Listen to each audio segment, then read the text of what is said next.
بسم الله الرحمن الرحيم هو الذي أرسل رسوله بالهدى ودين الحق ليظهره على الدين كله.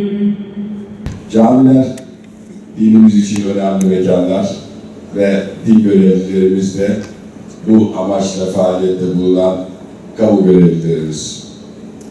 Camilerimizin toplum tarafından benimsenmesi ve oraların imrenilen noktalar haline gelmesinde hepimize önemli görev ve sorumluluklar düşüyor.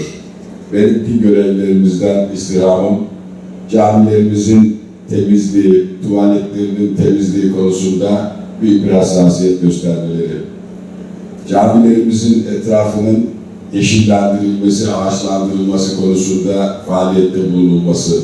Bu noktada yapılan çalışmalar var ama bunları daha da geliştirmek ve daha da iyi bir noktaya taşımak için gayret göstermemiz gerektiğini ifade etmek istiyorum. Sevgili meslektaşlarım, günde 16 saat okuyacağız. Dilimizi önce biz öğreneceğiz. Çok okuyacağız, okutacağız ve bunun dostluğunu anlatacağız. Cahiller hemen başka tarafa yatar. İkra bismi rabbikellezî halak, halakal insâne min alâk. Ne okursan oku, tıp oku, astronomi oku. Mesela bana şimdi bu tahsilinden sonra ama deseler ki ya yeniden talebe olmak ister misin? İsterim. Ne okumak istersin? Ben jeofizik okurdum. Astrofizik okurdum. Yani kainatı okurdum. O çok farklı bir hadisedir. İlmi de anatomi okurdum. Yani insanın yapısını anlamak için görüyorum ben ne güzel şeyler okuduklarını. Hiyalülül sahibi Gazali diyor ki bir insan eğer anatomiyi bilmezse Allah'ı tanımakta ilmi eksik kalır. İlim tektir. İlmin pozitifi, ilmin bilmem nesi olmaz. Bizde ilim tektir ancak tek şart var. Allah'ın adıyla oku, ne okursan oku. Allah'ın adıyla oku, ne okursan oku. İkinci bir okuyuş tarzı var. Bu dünyevi okuyuş. Yani dünyayı, kainatı okumak ve yaratıcıya gitmek. Ama Fatiha'ya da geçeceğim. İkra ve rabbukal ekremüllezî alleme bil kalem, allemel insâne mâ lem ya'lem. İkinci okuyuş, kitapları okumaktır. Kur'an-ı Kerim'i oku. Kütüb-ü Mukaddese'yi oku. Mütehassisler için söylüyorum. Yoksa Kur'an'ı okumadan, anlamadan İncil-i Tevrat'ı oku demem. Demem çünkü orada çok farklı şeyler var. Onu ancak karşılaştırmalı okuyabilen, tetkik edebilen incelenebilir. Adam Kur'an-ı Kerim'i hiç elinde almamış, ben İncil'i okudum diyor, Tevrat'ı okudum. Kur'an'dan haberim var mı? Sünnetten haberim var mı? İhtiyaç duymadım. Avrupa'ya gitmiş, Amerika'ya gitmiş, kiliseye gitmiş, kilise önce ona şey vermiş, İncil'i beğenmiş, okumuş, gelmiş bana İncil'den ahkam kesiyor. Kardeşim sen, ya Allah ısrar etsin başka ne diyeyim. Şimdi her şeyi oku. İkra ve rabbuke, yine Peygamberimize oku. Ve rabbukel ekrem. Senin Rabbin öyle ikram sahibidir ki ellezî ekrem ismi tafsirdir. Alleme bil kalem, kalemle öğretti, talim terbiye etti. Kalemle. Nun ve kaleme ve ma yeskurun.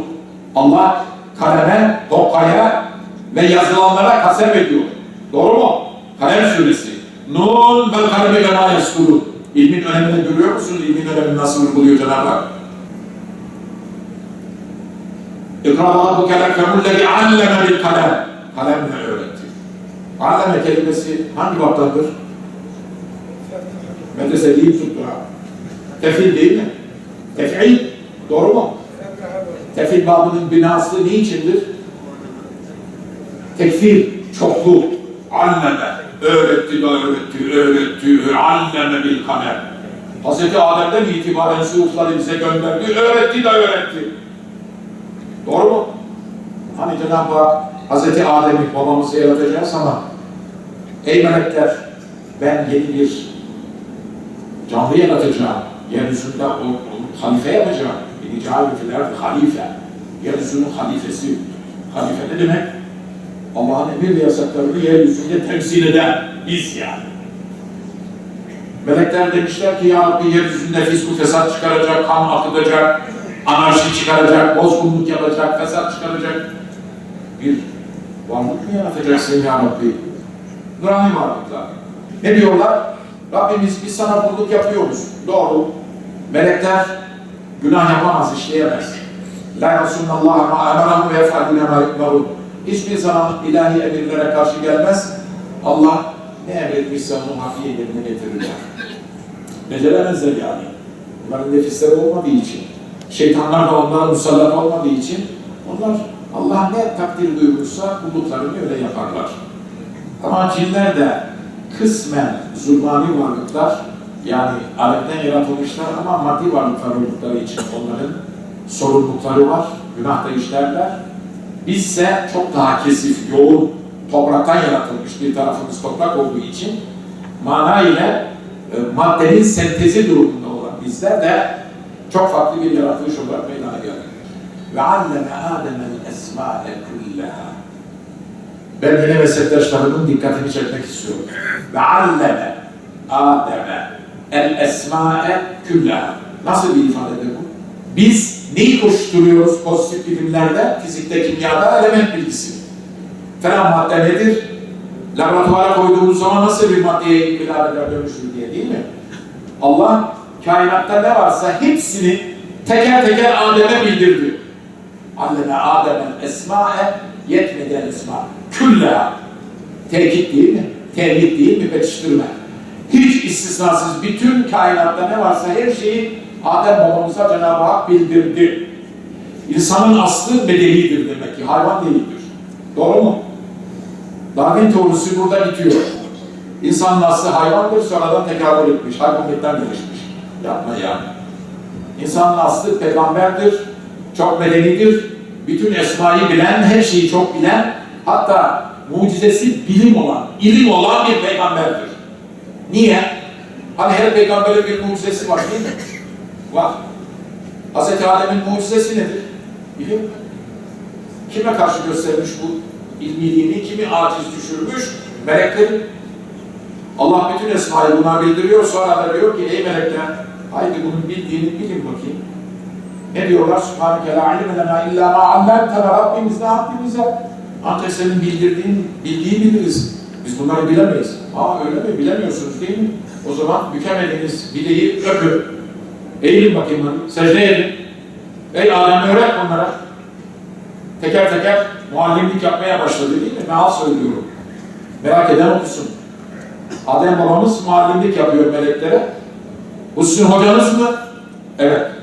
Hoca değil mi bu? Hoca. Öğretti size esmayı, öğretti. Tabiatı öğretiyor, tabiatı. İyi o zaman. Şimdi buna secde edin, kabul edin. Evet, nasıl yani kula secde olur? Bakalım çok ufak bir tartışmadır. Allah ne emrederse olur. Allah bize emretse Kur'an-ı Kerim'de dese ki evinizin orta direğine tapacaksınız. Ne yapardı? Ne yapardı? Tapardık canım Allah Allah. Allah emrediyorsa yaparız ya. Ne emrediyorsa olur yani. Bize ne? Biz değil mi koyacağız yani? Şimdi ona ne diyor? Secde. Bakınız bilim mucizesi. Bilim mucizesi işte. Meleklerin bile boyun eğdiği şey. Bir insanın, bir din adamı siyasetle ilgilenir mi? Siyasetsiz hiçbir şey olmaz. Farklı bir şey söyleyeceğim ama bekleyin sorumu. Din siyasettir. Yönetim siyasettir. Her şey siyasettir. Elbette tabii herkesin bir siyaseti var. Ailenizi yönetmeniz siyasettir.